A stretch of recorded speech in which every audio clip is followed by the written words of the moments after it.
कहानी का पूरा आनंद लेने के लिए कहानी के पिछले भागों को सुनना ना भूलें। कहानी के पिछले भागों का लिंक आपको नीचे कमेंट बॉक्स और डिस्क्रिप्शन बॉक्स में मिलेगा।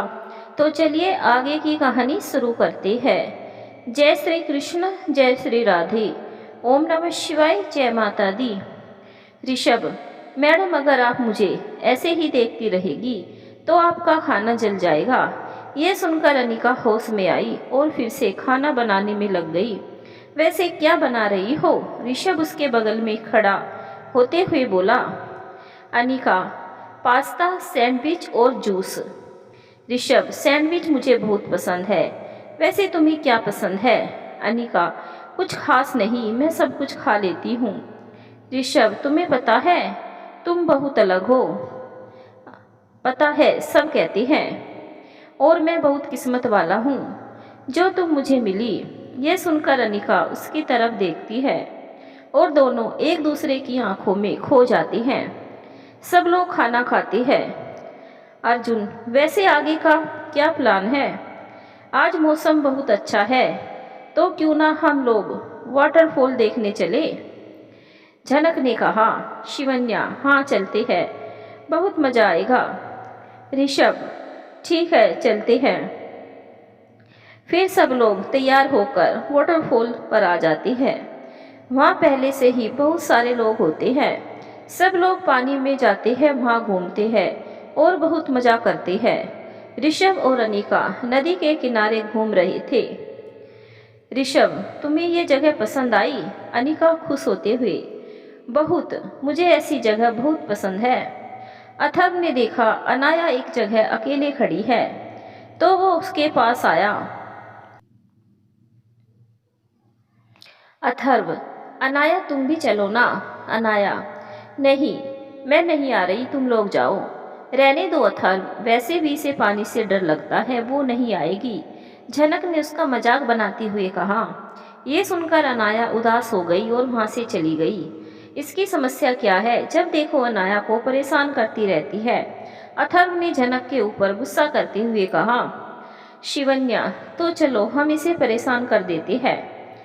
अथर्व, कैसे?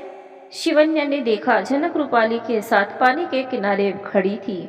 शिवन्या उसके थोड़ा पास गई और उसे पानी में धक्का दे दिया। यह देखकर सब लोग हंसने लगे। झनक को यह देखकर बहुत गुस्सा आया। ऋषभ और मयंक उसके पास आए। मयंक, झनक तो ठीक है ना? ऋषभ, और तुम पानी में कैसे गिर गई? यह सब इस अनाया ने किया है, झनक ने गुस्से में कहा। अनाया, मैंने कुछ नहीं किया दी। झनक, ज्यादा भोली बनने की जरूरत नहीं है, मुझे पता है ये सब तूने ही किया है। नेहा, झनक बस, सबके सामने तमाशा करने की कोई जरूरत नहीं है, घर चलो सब। फिर सब घर आ गए। ऋषभ, झनक, क्या जरूरत थी सबके सामने ऐसा बोलने की? भाई आप मुझे क्यों बोल रहे हो? मेरी कोई गलती नहीं है, झनक ने थोड़ा तेज आवाज में बोला। अभय, झनक तुम ऋषभ भाई से इस तरह बात नहीं कर सकती। झनक, ओह प्लीज, अब तुम मुझे मत सिखाओ कि मुझे मेरे भाई से किस तरह बात करनी है। झनक, अपनी हद में रहो। समीर ने झनक को चुप कराते हुए कहा। आप मुझे क्यों कह रहे हैं समीर भाई? आप भी जानते हो और मैं भी कि जब से यह अभय और अनाया आए हैं तब से ऋषभ भी सिर्फ उनसे ही प्यार करते हैं। हमें तो जैसे भूल ही गए हैं। हमेशा सिर्फ अनाया और अभय ही होता है, जबकि ये दोनों हमारे सगे भाई बहन है ही नहीं। यह सुनकर सब हैरान हो जाते हैं। अगले दिन अनिका और उसके घर वाले अनाया के जन्मदिन के लिए ऋषभ के घर आते हैं। अनिका और शिवन्या सबके साथ मिलकर पार्टी की तैयारी करती है। अथर्व अनाया के साथ कॉलेज में होता है। शिवन्या, दी, मुझे अभी भी लगता है आपको जीजू को अपने बर्थडे के बारे में बता देना चाहिए, क्योंकि अगर उन्हें बाद में पता चला तो उन्हें बहुत बुरा लगेगा। अनिका, नहीं शिवन्या, हम नहीं बता सकते। आज अनाया का दिन है, हमें उसे खुश करना है। पर दी, शिवन्या कहने वाली होती है तभी अभय वहाँ आ जाता है। क्या बातें हो रही है? अभय ने पूछा। शिवन्या, तुमसे मतलब हम कुछ भी करें? अभय, देखा भाभी, आपकी बहन को बात करने की तमीज ही नहीं है। मैंने सीधा सा सवाल किया, ये नहीं कि उसका सीधा सा जवाब दे। शिवन्या उसे घूर के देखती है और वहाँ से चली जाती है। कुछ देर बाद अथर्व और अनाया घर वापस आते हैं। अनाया घर को सजा हुआ देखकर हैरान हो जाती है। तभी उसे कुछ आवाज़ सुनाई देती है। Happy birthday to you, happy birthday to you, happy birthday dear Anaya, happy birthday to you. Anaya सभी लोग उसे विश करते हैं। थैंक यू दादाजी। अनाया बेटा, किसी के कहने से कुछ नहीं होता। आप इस घर की बेटी है और यही सच है। और अब है ये बात आपके लिए भी है। अब है जी दादू। अनाया, आप सबने मेरे लिए इतना कुछ किया, thank you so much. Neha, thank you बाद में कह लेना, पहले केक काटे। समर ने कहा हाँ चलो। फिर सब केक काटने के लिए केक लेकर आते हैं, लेकिन केक एक नहीं दो होते हैं। शारदा जी, नेहा बेटा दो दो केक क्यों? नेहा, माँ अब बर्थडे दो लोगों का है तो केक भी तो दो ही होने चाहिए ना। विकास जी, दो लोगों का, दूसरा किसका? अनिका का। ऋषभ ने अनिका की तरफ देखते हुए कहा। ये सुनकर सभी हैरान हो गए। सभी लोग हैरानी से अनिका को देखते हैं। भाई साहब, आपने हमें पहले क्यों नहीं बताया? ऋषभ के पिता ने अनिका के पिता से कहा। ऋषभ, जाने दीजिए पापा, ये लोग हमें अपना ही नहीं समझते। अनिका, ऐसा नहीं है शारदा जी, ऋषभ सही कह रहा है। अनिका, आपने सोचा भी कैसे कि हम अपनी एक बेटे की खुशी के लिए अपनी दूसरी बेटी को इग्नोर कर देंगे? अभय भाभी, आपने ये अच्छा नहीं किया। आई एम सॉरी, प्लीज आप लोग मुझे माफ कर दीजिए। अनिका ने उदास होते हुए कहा। शारदा जी, ठीक है, लेकिन हमारी एक शर्त है। कैसी शर्त? शारदा जी, यही कि आज के बाद आप या कोई भी हमसे कुछ नहीं छुपाएगा। अनिका जी माँ, मैं वादा करती हूँ। नेहा, अच्छा छोड़िए ये सब, चलिए अब केक काटे। फिर अनिका और अनाया केक काटती है और सबको खिलाती है। अनिका केक लेकर ऋषभ के पास जाती है, लेकिन ऋषभ उसे बिना देखे वहाँ से चला जाता है। यह देखकर अनिका उदास हो जाती है। शिवन्या और अथर्व उसके पास आती हैं। अथर्व, लगता है जीजू अभी भी नाराज है। शिवन्या, नाराज तो होंगे ही ना दी हमें। मैंने आपको पहले ही कहा था कि हमें जीजू से ये बात नहीं छुपानी चाहिए, लेकिन आपने मेरी बात नहीं मानी। तुम लोग चिंता मत करो, मैं उन्हें मना लूंगी। कहते हुए अनिका ऋषभ के पीछे चली जाती है। ऋषभ अपने कमरे की बालकनी में खड़ा होता है। अनिका उसके पास आती है और अपने कान पकड़ते हुए कहती है, मुझे माफ़ कर दीजिए, मुझे पता है मैंने गलती की है, लेकिन अगर आप इस तरह मुझसे नाराज़ रहेंगे तो मैं बर्दाश्त नहीं कर पाऊंगी। अच्छा, और जो तकलीफ तुमने मुझे दी उसका क्या? ऋषभ ने बिना उसकी तरफ देखे हुए कहा। मैं वादा करती हूँ कि आज के बाद ऐसा कभी नहीं करूँगी। इस बार मुझे माफ़ कर दीजिए, अनिका ने लगभग रोते हुए कहा। ऋषभ से उसका रोना नहीं देखा गया, इसीलिए उसने पलटकर अनिका को गले लगा लिया। ऋषभ, ठीक है, लेकिन आखिरी बार। यह सुनकर अनिका ने हाँ में अपना सर हिला दिया। एक बात हमेशा याद रखना अनिका, तुम भी मेरे लिए उतनी ही जरूरी हो जितना मेरा परिवार। ऋषभ ने उसे देखते हुए कहा। अनिका ने कुछ नहीं कहा और उसे गले लगा लिया। कुछ देर दोनों ऐसे ही खड़े रहे, फिर वापस नीचे आ जाती हैं। अगले कुछ दिन यूं ही बीत जाते हैं। ऋषभ को अपने ऑफिस के काम की वजह से कुछ दिनों के लिए लंदन जाना पड़ा। शारदा जी और अनाया अनिका से मिलने उसके घर आते हैं। अरे शारदा जी, आइए ना। आशा जी ने उनका स्वागत करते हुए कहा। शारदा जी, नमस्ते, कैसे हैं आप लोग? जी हम बिल्कुल ठीक हैं। अनाया, भाभी आपको पता है कल ऋषभ भाई का बर्थडे है? शिवन्या, जीजू का बर्थडे? अनाया, हाँ, और हमेशा की तरह उन्हें याद नहीं होगा, इसीलिए हमने उनके लिए एक सरप्राइज पार्टी रखी है। शारदा जी, और आप सबको कल आना है। आशा जी, जी हम जरूर आएंगे। फिर शारदा और अनाया वहाँ से चले जाते हैं। रात के समय शिवन्या अनिका के कमरे में आती है और देखती है कि अनिका कुछ सोच रही है। शिवन्या, क्या हुआ दी, आप क्या सोच रही हैं? अनिका, शिवन्या, कल ऋषभ जी वापस आ रहे हैं। कल सब उन्हें बहुत अच्छे से अच्छे तोहफे देंगे, लेकिन मैं क्या दूं उन्हें, मुझे कुछ समझ में नहीं आ रहा है। दी, बस इतनी सी बात आप जानते हो ना, जीजू बहुत अच्छे हैं। आप उन्हें जो भी दोगे उन्हें बहुत पसंद आएगा। अब आप परेशान मत हो और सो जाओ, कल बहुत काम है। शिवन्या ने कहा और वहाँ से चली गई। अगले दिन ऋषभ और अर्जुन लंदन से वापस आ जाते हैं। और गाड़ी में बैठकर घर के लिए निकलते हैं। ऋषभ का फ़ोन अर्जुन ने ले लिया था। अर्जुन, तू कब से मेरे फ़ोन के साथ क्या कर रहा है? वापस दे मुझे मेरा फ़ोन, ऋषभ ने चिढ़ते हुए कहा।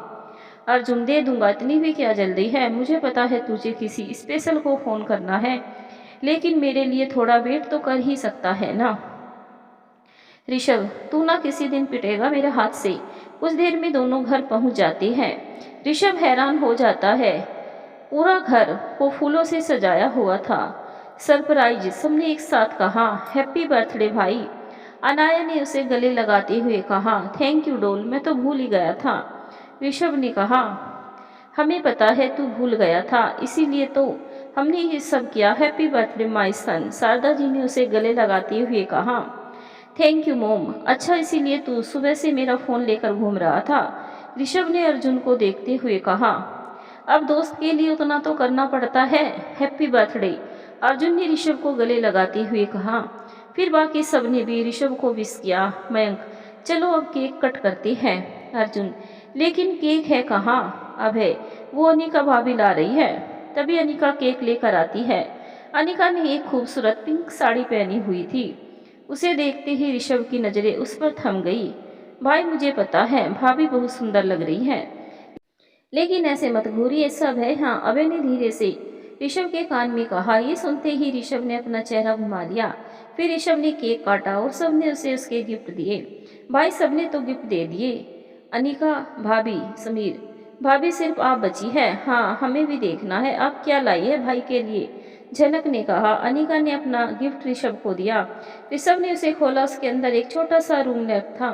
अनाया, क्या बात है भाभी, आपका गिफ्ट तो कमाल का है। नेहा, हम सब जानते हैं कि ऋषभ को अंधेरा बिल्कुल पसंद नहीं है, इससे अच्छा गिफ्ट तो हो ही नहीं सकता। शारदा जी, अच्छा चलो अब सब खाना खाते हैं। खाना खाने के बाद सब लोग हॉल में बैठे हुए थे। शिवन्या, जीजू यहाँ बोरिंग बैठने से अच्छा है कुछ खेलते हैं। बहुत अच्छा आइडिया है, लेकिन खेले क्या? अथर्व, स्टिंडा बोतल खेलते हैं। अभय, परफेक्ट, मैं बोतल लेकर आता हूँ, और वहाँ से चला गया। कुछ देर में खेल शुरू हो गया। सब पर एक एक करके बोतल रुक रही थी। लास्ट में बोतल ऋषभ पर आकर रुकती है। ऋषभ, क्या करना है मुझे? अर्जुन, ज़्यादा कुछ नहीं, तुझे बस अनिका से अपने दिल की बात करनी है। ये सुनकर ऋषभ हैरान हो जाता है। चल ऋषभ, शुरू हो जा, अर्जुन ने कहा। कमोन भाई, अनाया ने कहा। ऋषभ अपनी जगह से उठा और अनिका के सामने आया और उसने कहना शुरू किया। मुझे ये फिल्मों की तरह डायलॉग मारना नहीं आता, लेकिन इतना ज़रूर कहूँगा कि मुझे कभी शादी या गर्लफ्रेंड में ज़्यादा इंटरेस्ट नहीं था, लेकिन तुमसे मिलने के बाद इतना ज़रूर जाना कि लाइफ में एक जीवन साथी का होना कितना ज़रूरी होता है। पहले मैं खुश था, लेकिन तुमसे मिलने के बाद मैं उस खुशी को दिल से महसूस करने लगा हूँ। तुम्हारे आने के बाद मेरी लाइफ में बहुत चेंजेस आए हैं, लेकिन ये चेंजेस बहुत खूबसूरत है। मैं बस इतना चाहता हूँ कि तुम हमेशा मेरे साथ रहो। इतना कहकर ऋषभ उसके सामने अपने घुटनों के बल बैठ जाता है और अपना हाथ आगे करके उससे पूछता है, क्या तुम मेरी लाइफ में इस सफ़र में हमेशा मेरे साथ रहोगी? ये सुनकर सभी लोग उसे हैरानी से देखते हैं। ऋषभ की बातें सुनकर अनिका की आंखें नम हो गई थी। उसने अपना हाथ ऋषभ के हाथ पर रखा और कहा, ऋषभ जी, मैं हमेशा आपके साथ रहूंगी। ये सुनकर सभी मुस्कुराने लगे और तालियां बजाने लगे। तालियों की आवाज़ सुनकर ऋषभ और अनिका ने सबको देखा। उनके चेहरे पर शर्म भरी मुस्कान थी। अर्जुन, क्या बात है मेरे शेर, तूने तो कमाल कर दिया। अभय, हाँ भाई, बहुत खूबसूरत। भाई, you are the best, Anaya ने उसे गले लगाते हुए कहा। सभी, अच्छा अब गेम कंटिन्यू करें। फिर सब लोग खेलने के लिए बैठ जाते हैं। अब सिर्फ अभय और शिवन्या बचे थे। अभय, चलिए शिवन्या जी, अब आप हारने वाली है। वो तो अभी पता चल जाएगा कि कौन जीतेगा और कौन हारेगा। शिवन्या ने उसे देखते हुए कहा। फिर गेम शुरू होता है और शिवन्या हार जाती है। देखा, मैंने तो पहले ही कहा था कि आप हारने वाली हैं। ठीक है, क्या करना है मुझे? शिवन्या ने गुस्से से कहा। ऋषभ, शिवन्या, तुम्हारा जो मन है तुम कर सकती हो, कोई प्रॉब्लम नहीं। अनाया, हाँ शिवन्या दी, जो आपका मन करे। शिवन्या ने कुछ सोचा और फिर वहाँ रखा गिटार उठा लिया और गाना शुरू किया। माही रे माही मुंडेर पे तेरी बोल रहा है कागा, जोगन हो गई तेरी दुलारी मन जोगी संग लागा। याद की तरह चमक रही थी उस जोगी की काया, मेरे द्वारे आकर उसने प्यार का आलम जगाया। अपने तन पर भस्म जमा के, अपने तन पर भस्म जमा के, सारे रैन वो जागा। जोगन हो गई तेरी दुलारी मन जोगी संग लागा। सभी लोग सिवन्या के साथ डांस कर रहे थे, लेकिन किसी और की आंखों में कुछ और ही चमक थी, जिसे हमारे ऋषभ ने जरूर देख लिया था। अनिका का परिवार अपने घर वापस चला गया था। रात के समय अभय, अनाया, समीर, अर्जुन और जनक ऋषभ के कमरे में बैठे बातें कर रहे थे। ऋषभ, वैसे आज सिवन्या ने बहुत अच्छा डांस किया नहीं? समीर, हाँ भाई, मैं तो फैन हो गया उसका। बहुत अच्छी लड़की है वो। मैं तो मम्मा से कहने वाला हूँ कि उसके लिए एक अच्छा सा लड़का ढूंढ दो, ऋषभ ने अभय को देखते हुए कहा। क्या लड़का, लेकिन क्यों? अभय ने हैरान होते हुए पूछा। ऋषभ, क्या मतलब है क्यों? उसकी भी शादी की उम्र हो गई है। अनाया, हाँ भाई, और वो तो इतनी अच्छी है कि कोई भी लड़का उसे मना नहीं कर पाएगा। जनक, हाँ, और मोम उसके लिए एक अच्छा लड़का ढूंढ देगी। अबे क्या मतलब ढूंढ लेगी? कोई माँ से कुछ नहीं कहेगा। अर्जुन, तू क्यों चिढ़ रहा है? हम सिवन्या की शादी की बात कर रहे हैं। क्योंकि मैं प्यार करता हूँ उससे, अभय ने चिल्लाते हुए कहा।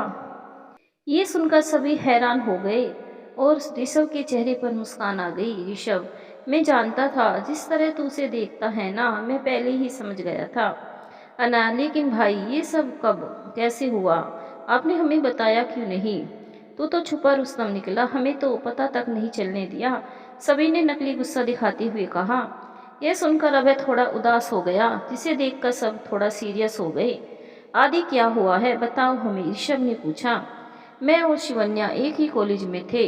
हम दोनों एक दूसरे से प्यार करते हैं और हम सबको सब बताने वाले भी थे, लेकिन फिर अनिका भाभी का रिश्ता आया आपके लिए, और शिवन्या को लगा कि हमारी वजह से आपके और भाभी के रिश्ते पर कोई असर ना पड़ जाए, इसीलिए उसने खुद को मुझसे दूर कर लिया। मैंने बहुत कोशिश की उसे समझाने की, लेकिन वो मान ही नहीं रही है। अभय ने उदास होते हुए कहा। ये शिवन्या भी ना, वो ऐसा कैसे कर सकती है? जनक ने गुस्से में कहा। नहीं जनक, शिवन्या अपनी जगह ठीक है और वो अपनी बहन की खुशी चाहती है बस, अर्जुन ने कहा। हाँ, और अब खुशी के लिए हमें कुछ करना होगा, तू चिंता मत कर।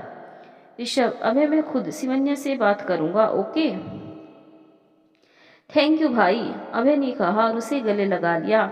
अगले कुछ दिन शादी की तैयारी में निकल गए। ऋषभ ने अपना सारा काम निपटा रहा था ताकि शादी में कोई समस्या ना हो। एक दिन जब यूं और अभय अपने ऑफिस में काम कर रहे थे, तभी ऋषभ का फोन बजा। हेलो, ऋषभ ने फोन उठाते हुए कहा। हेलो, मैं इंस्पेक्टर वरुण बोल रहा हूँ। हमें सड़क पर एक गाड़ी मिली है और उस गाड़ी में एक लड़का है जिसका एक्सीडेंट हुआ है और उनकी आईडी में उनका नाम अभय है, इंस्पेक्टर ने कहा। ये सुनकर ऋषभ हैरान हो गया। ऋषभ, अर्जुन कहाँ है? हमने उन्हें सिटी हॉस्पिटल भेज दिया है, इंस्पेक्टर ने कहा। मैं अभी आ रहा हूँ, कहते हुए ऋषभ ने फोन काटा। क्या हुआ? अर्जुन ने उसे परेशान देखकर पूछा। अभय का एक्सीडेंट हो गया है, वो हॉस्पिटल में है। क्या? अर्जुन ने हैरानी से कहा। फिर दोनों वहां से निकल गए। कुछ देर में दोनों हॉस्पिटल पहुंच गए, जहां डॉक्टर और इंस्पेक्टर थे। मैं ऋषभ हूँ, अभय का भाई। वो ठीक है ना? ऋषभ ने पूछा। अभी कुछ भी कहना मुश्किल है, लेकिन हम पूरी कोशिश कर रहे हैं, डॉक्टर ने कहा। लेकिन कैसे? अर्जुन ने पूछा। उनकी गाड़ी को किसी ट्रक ने टक्कर मारी है और हमें ऐसा लगता है कि ये किसी ने जानबूझकर किया है, इंस्पेक्टर ने कहा, जिसे सुनकर दोनों हैरान हो जाती है। ऋषभ, इंस्पेक्टर, जिसने भी ये किया है मुझे वो चाहिए। आप किसी भी तरह ढूंढिए उसे। आप चिंता मत करिए, जो भी होगा हमसे बच नहीं पाएगा, कहते हुए इंस्पेक्टर वहां से चला गया। कुछ देर में सब घर वाले भी वहां आ जाती है, सिवाय अनाया के और अनिका के। घर वाले भी सभी चिंतित थे। तभी ऋषभ को फिर से फोन आता है और जब वो फोन उठाता है तो वो एक बार फिर से हैरान हो जाता है। ऋषभ ने फोन पर बात की और उसके चेहरे का रंग उड़ गया। मयंक, क्या हुआ? उसके पास खड़े मयंक ने पूछा। ऋषभ, अनाया अनाया, क्या हुआ उसे, वो ठीक है ना? मयंक ने परेशान होते हुए पूछा। भाई आप यहाँ संभालो, मुझे अनाया के कॉलेज जाना है, अभी ऋषभ ने कहा और वहाँ से निकल गया। अर्जुन और समीर भी उसके साथ गए थे। कुछ देर में वो कॉलेज पहुंच जाते हैं। अनाया कहाँ है? ऋषभ ने टीचर से पूछा। टीचर, मेडिकल रूम में। ये सुनते ही सब मेडिकल रूम में जाते हैं, जहाँ एक डॉक्टर अनाया के सर पर पट्टी बांध रहे थे। अनाया, ऋषभ उसके पास और गया और उसे गले लगा लिया। समीर, कैसे हुआ ये? पता नहीं भैया, एक गाड़ी तेजी से आई और उसने अनाया को टक्कर मार दी, उसके पास खड़े अथर्व ने कहा। अथर्व और अनाया का कॉलेज एक ही था। अर्जुन, अनाया तुम ठीक हो ना? अनाया, हाँ भैया मैं ठीक हूँ। घर से फ़ोन आया था कि अभय भैया का एक्सीडेंट हो गया है, वो ठीक है ना? ऋषभ, अभय ठीक है अनाया, तुम चिंता मत करो। समीर, अनाया को लेकर घर जाओ। अथर्व तुम भी इनके साथ जाओ। जी जीजू, अथर्व ने कहा और फिर वो वहाँ से चले गए। अर्जुन, पहले अभय फिर अनाया, किसने किया है ये और क्यों? जिसने भी किया है गलती कर दी उसने, मेरे अपनों पर नजर डालकर। अब मुझसे कोई नहीं बचा सकता, ऋषभ ने गुस्से से कहा। फिर वो हॉस्पिटल वापस जाते हैं। अभय की हालत अब ठीक थी। कुछ दिनों में अभय की तबीयत ठीक हो जाती है और डॉक्टर उसे घर भेज देते हैं। शाम के समय मयंक, ऋषभ, अर्जुन, ऋषभ के पापा सब एक कमरे में बैठे थे। विकास जी, ऋषभ तुम चिंता मत करो, मैंने अभय और अनाया की सिक्योरिटी बढ़ा दी है। अर्जुन, और पुलिस भी उन्हें ढूंढने में लगी है, जिसने भी किया है वो जल्दी पकड़े जाएंगे। मयंक, ऋषभ कल से तेरी शादी की रस्में शुरू हो रही है, तो खुद को थोड़ा नॉर्मल कर। ऋषभ, कैसे नॉर्मल करूं भाई, मेरे भाई और बहन की जान खतरे में है, ऐसे में कैसे शादी पर ध्यान दे सकता हूँ? मुझे लगता है हमें शादी की डेट आगे बढ़ा देनी चाहिए। विकास जी ऋषभ को डांटते हुए। ऋषभ, बच्चों जैसी बातें मत करो, अभय और अनाया की चिंता हमें भी है, हम ख्याल रखेंगे उनका, इसका मतलब ये नहीं कि हम बाकी चीज़ों पर ध्यान ना दें। मयंक, हाँ ऋषभ, और इस वक्त सभी टेंस है, तो शादी के माहौल में उनका मूड ठीक हो जाएगा और अभय और अनाया भी खुश रहेंगे। अर्जुन, और सबसे जरूरी अनिका भाभी के बारे में सोच, इन सब में उनकी क्या गलती है, तो उन्हें किस बात की सजा देगा? ये सुनकर ऋषभ को अपनी गलती का एहसास होता है। आई एम सॉरी, मैं आगे से ऐसा नहीं कहूँगा, ऋषभ ने कहा और वहाँ से उठकर चला गया। रात के समय ऋषभ अपने कमरे में लेटा था, तभी उसका फ़ोन बजा। फ़ोन अनिका का था। हेलो, ऋषभ ने फ़ोन उठाते हुए कहा। हेलो, कैसे है आप? अनिका ने पूछा। मैं ठीक हूँ, तुम कैसी हो? और आई एम सॉरी, मैंने इतने दिन से तुम्हें एक बार भी फ़ोन नहीं किया, ऋषभ ने कहा। अनिका, कोई बात नहीं, मैं समझती हूँ, इस वक्त आपके लिए अभय और अनाया ही आपकी पहली जिम्मेदारी है। Rishabh, thank you so much. Thank you मुझे समझने के लिए। अनिका, मैं नहीं समझूंगी तो और कौन समझेगा? अभी आप आराम से सो जाइए, मैं जानती हूँ पिछले कुछ दिन से आप बहुत परेशान होंगे, ठीक से सोए भी नहीं होंगे, हम कल मिलते हैं। ये सुनकर ऋषभ के चेहरे पर मुस्कान आ गई और उसने फ़ोन काट दिया। अर्जुन सही कह रहा था, इस सब में तुम्हारी कोई गलती नहीं है, मैं तुम्हें इसकी सजा नहीं दे सकता, वादा करता हूँ कि हमारी शादी वैसे ही होगी जैसा तुमने सोचा था, ऋषभ ने फ़ोन की तरफ देखते हुए कहा और फिर फ़ोन रखकर सो गया। अगले दिन सुबह सब लोग तैयार होकर हॉल में मिलते हैं। अर्जुन भी आ गया था। विकास जी, चलो अच्छा है, सब आ गए, अब हमें चलना चाहिए, वरना पूजा के लिए देर हो जाएगी, ऋषभ समझाते हुए। लेकिन अभय, अनाया, तुम दोनों अपना ख्याल रखोगे, हम सबकी नज़रों के सामने रहोगे, समझे? अबे हाँ भाई, भाई आप टेंशन मत लो, आपने जैसा कहा हम वैसा ही करेंगे। अनाया, हाँ भाई। अर्जुन, ऋषभ तो चिंता मत कर, अभय और अनाया का ख्याल रखने के लिए हम सब है, तू बस पूजा पर ध्यान देना। फिर सब वहाँ से निकल जाती है। अनिका के घर पूजा की सारी तैयारियां हो गई थी। शिवन्या अनिका की मदद कर रही थी तैयार होने में और अथर्व बचे हुए काम निपटा रहा था। तभी सब लोग वहाँ जाते हैं। अनिका के मम्मी पापा उनका स्वागत करते हैं। सभी लोग अंदर जाते हैं। तभी एक लड़की भागते हुए आती है और अर्जुन से टकरा जाती है। हमें माफ़ कर दीजिए, हम जल्दी में थे इसीलिए आपको नहीं देखा, उस लड़की ने हाँफते हुए कहा। लेकिन अर्जुन की नज़रें तो उस पर रुक गई थी, वो बस एकटक उसे देख रहा था। और सिमरन बेटा आप आज भी लेट हो गई, अनिका की माँ ने उससे कहा। हमें माफ़ कर दीजिए आंटी, घर से तो हम समय से निकले थे, लेकिन रास्ते में गाड़ी बंद हो गई। हम ही जानते हैं कितनी मुश्किल से पहुँचे थे यहाँ। अथर्व कोई बात नहीं सिमरन दी, आप आ गई है, बहुत अच्छा हुआ। आपको पता है अमर भैया भी आने वाले हैं, सब साथ होंगे, बहुत मज़ा आएगा। ये सिमरन है अनिका की सबसे अच्छी दोस्त, सगाई वाले दिन ये शहर में नहीं थी, कल ही वापस आई है। और सिमरन ये अनिका के होने वाले ससुराल वाले। अनिका की माँ ने दोनों का परिचय कराया। सिमरन ऋषभ के पास गई और अपना हाथ बढ़ाते हुए कहा, हेलो, आप जरूर ऋषभ जीजू है। शिवन्या ने हमें आपकी बहुत सारी पिक्स भेजी थी, लेकिन रियल में आप ज़्यादा हैंडसम लगते हैं। थैंक यू, ऋषभ ने उससे हाथ मिलाते हुए कहा। फिर अथर्व ने अभय, अर्जुन, अनाया, समीर, मयंक, नेहा और झनक का भी परिचय सिमरन से करवाया। आंटी जी मैं अनिका से मिलकर आती हूँ, कहते हुए सिमरन ऊपर चली गई।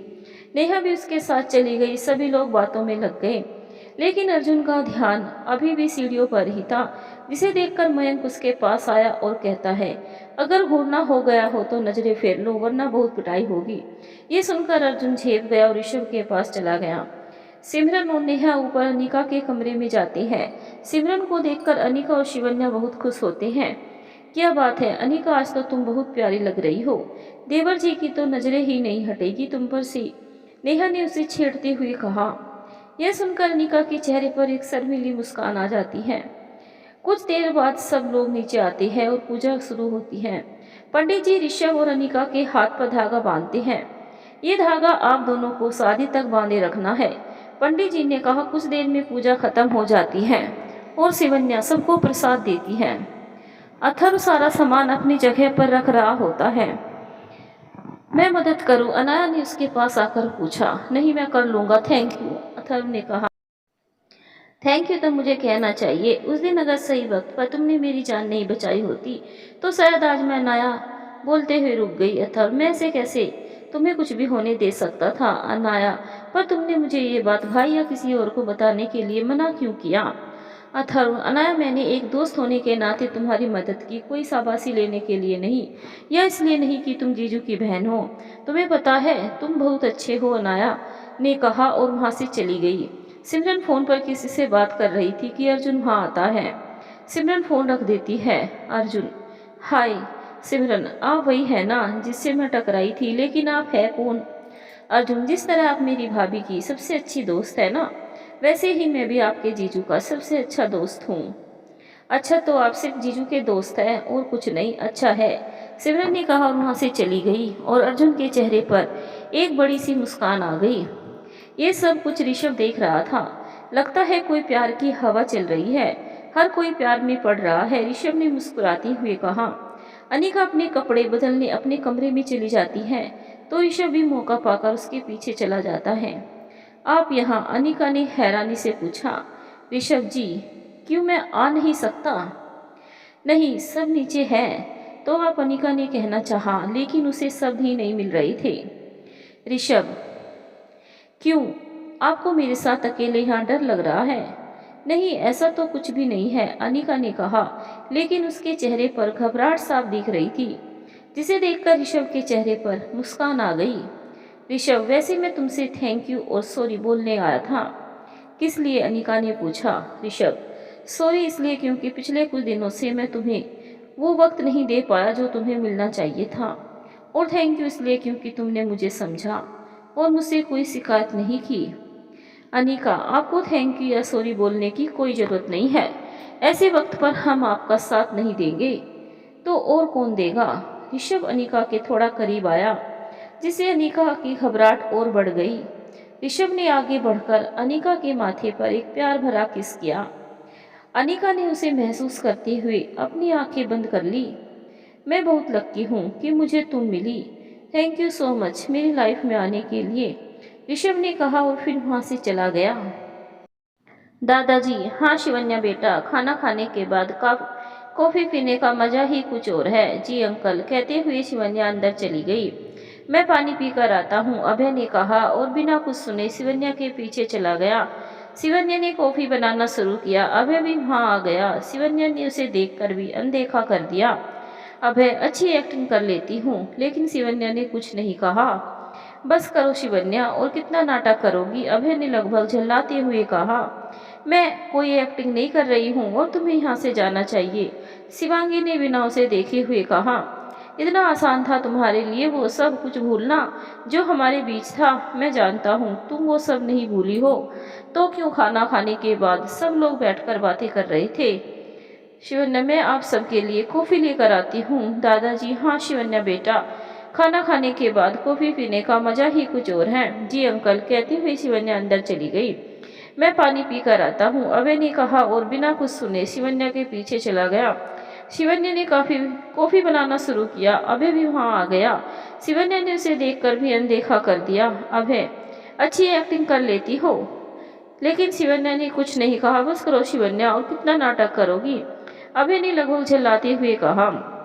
मैं कोई एक्टिंग नहीं कर रही हूँ और तुम्हें यहाँ से जाना चाहिए, शिवन्या ने बिना उसे देखे हुए कहा। अभय, इतना आसान था तुम्हारे लिए वो सब कुछ भूलना जो हमारे बीच था। मैं जानता हूँ तुम वो सब नहीं भूली हो, तो क्यों तकलीफ दे रही हो मुझे और खुद को। अभय प्लीज, हमारे बीच में जो भी था वो खत्म हो चुका है, मैं भूल चुकी हूँ, तुम भी भूल जाओ, शिवन्या ने कहा। भूल जाऊं? ठीक है, भूल जाऊंगा। बस एक बार मेरी आंखों में आंखें डालकर कहो कि तुम मुझसे प्यार नहीं करती, अभय ने उसके बाजू को कस के पकड़ते हुए कहा। शिवन्या, अभय प्लीज छोड़ो मुझे। अभय, छोड़ दूंगा, हमेशा के लिए छोड़ दूंगा, बस एक बार बोलो कि तुम मुझसे प्यार नहीं करती, बोलो शिवन्या, अभय के मुंह से। शिवन्या सुनकर शिवन्या की आंखों में आंसू आ गए और उसने अभय को गले से लगा लिया। करती हूँ, तुमसे बहुत प्यार करती हूँ तुमसे, लेकिन क्या करूँ, अगर मेरी वजह से दी और जीजू के रिश्ते पर कोई असर पड़ा तो मैं खुद को कभी माफ नहीं कर पाऊंगी, शिवन्या ने रोते हुए कहा। आदि कुछ कहने वाला था, लेकिन तभी वहाँ कुछ गिरने की आवाज आई। दोनों ने पलट कर देखा तो दोनों हैरान हो गए, क्योंकि वहाँ अनिका थी। दीवो, शिवन्या ने कहना चाहा, लेकिन अनिका बिना कुछ बोले वहाँ से चली गई। अब क्या होगा, शिवन्या ने परेशान होते हुए कहा। तुम टेंशन मत लो, मैं भाई को फोन करता हूँ, वो हैंडल कर लेंगे, अभय ने कहा और तुरंत ऋषभ को फोन करके सब कुछ बता दिया। अभय की बात सुनकर ऋषभ के चेहरे पर परेशानी के भाव आ गए, जिसे मयंक, नेहा, अनाया, समीर, झनक और अर्जुन ने देख लिया था, और सब लोग दूसरी तरफ आ गए। क्या हुआ ऋषभ, सब ठीक है ना, मयंक ने उससे पूछा। ऋषभ, अनिका को शिवन्या और अभय के बारे में पता चल गया। नेहा, क्या पता, वो क्या सोच रही होगी। अनाया, हाँ भाई, हमें कुछ करना होगा वरना प्रॉब्लम हो जाएगी। तभी अनिका वहाँ आती जाती है और अभय और शिवन्या भी इसके पीछे आते हैं। अनिका, मुझे आप सबसे कुछ कहना है। क्या हुआ बेटा, अनिका के पापा ने पूछा। एक्चुअली पापा, वो अनिका ने कहना चाहा तो, लेकिन अथर्व ने उसे बीच में रोक दिया। दी कहना चाहती है कि वो बहुत ज्यादा थक गई है और उन्हें आराम करना है ना दी, अथर्व ने कहा। उसकी बात सुनकर सब हैरान हो जाते हैं और समझ जाते हैं कि अथर्व को भी सब पता है। अनिका ने हाँ में सिर हिला दिया, लेकिन कहा कुछ नहीं। हाँ, वैसे भी बहुत देर हो गई है, हमें चलना चाहिए, शारदा जी ने कहा। माँ, आप लोग चलिए, हमें शादी के बारे में थोड़ी बात करनी है, तो हम थोड़ी देर में आते हैं, नेहा ने कहा। शारदा जी, ठीक है, लेकिन जल्दी आना और अनिका को आराम करने देना। नेहा जी। फिर सभी बड़े वहाँ से चले गए। अनिका के मम्मी पापा भी अपने कमरे में चले गए। अथर्व, दी मुझे पता है आपके पास बहुत सारे सवाल हैं, लेकिन अमर भैया आने वाले हैं, वो आ गए फिर बात करते हैं। मतलब उन्हें भी पता है सिवाय मेरे, अनिका ने कहा और अपने कमरे में चली गई। दी को बहुत बुरा लगा है, वो बहुत नाराज है मुझसे, शिवन्या ने उदास होते हुए कहा। अथर्व, आप चिंता मत करो दी, अमर भैया दी को समझा देंगे। वैसे ये अमर है कौन, झनक ने पूछा। सिमरन, वो अनिका की बुआ के बेटी है और अंकल आंटी उन्हें बिल्कुल अपने बेटे जैसा मानती है। इंजीनियर है कानपुर में। कुछ देर में एक हैंडसम सा लड़का वहाँ एंटर हो करता है। शिवन्या, सिमरन और अथर्व उसे देखकर खुश हो गए, वही बाकी सबके चेहरे पर कंफ्यूजन थी। अमर भैया, थैंक गॉड आप आ गए। आपको पता है क्या हुआ, शिवन्या ने कहा।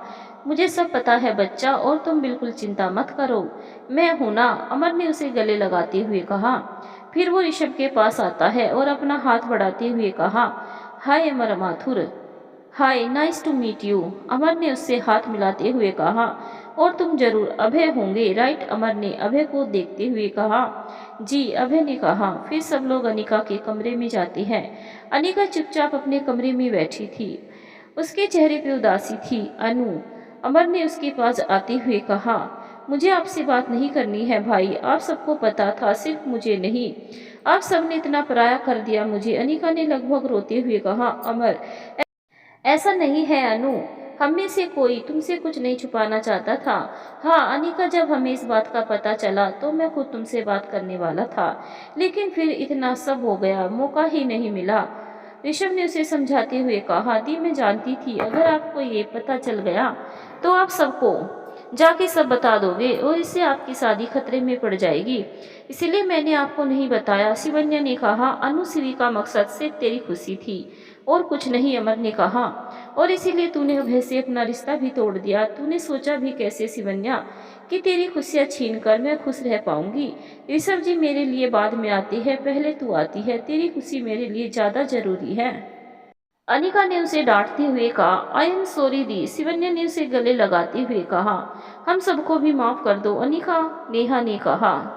अनिका, ठीक है, लेकिन पहले आप सब मुझसे वादा कीजिए कि आप सब मुझसे कुछ नहीं छुपाएंगे, प्रोमिस। शिवन्या ने कहा और उसे गले लगा लिया, और बाकी सब ने भी। ऋषभ, अरे क्या कर रहे हो? सब लोग एक साथ ऐसे उसे गले लगाओगे तो दब जाएगी। क्या बात है भाई, तुझे बड़ी चिंता हो रही है? अर्जुन ने उसे छेड़ते हुए कहा। ऋषभ, मेरी बीवी है तो तू मुझे चिंता होगी ना? ये सुनकर सभी एक साथ हुटिंग करने लगे, जिसे सुनकर अनिका के चेहरे पर शर्म आ गई और ऋषभ के चेहरे पर मुस्कान।